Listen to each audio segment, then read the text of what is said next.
Hi friends, আজ তোমাদের একটা গ্রামের পরিবেশের উপরে চাষিরা মাঠে কাজ করছে সেটার ছবি ওয়াটার কালারে করে দেখাচ্ছি।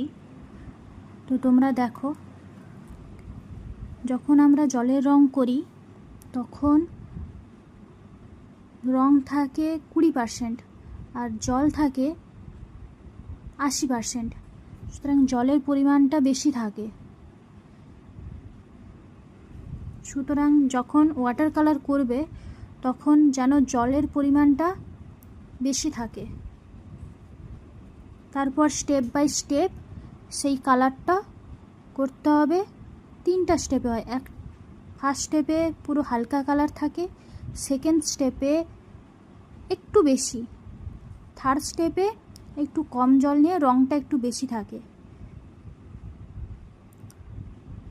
তো এটা হচ্ছে আমার আঁকা জল রঙে করা একটা ছবি।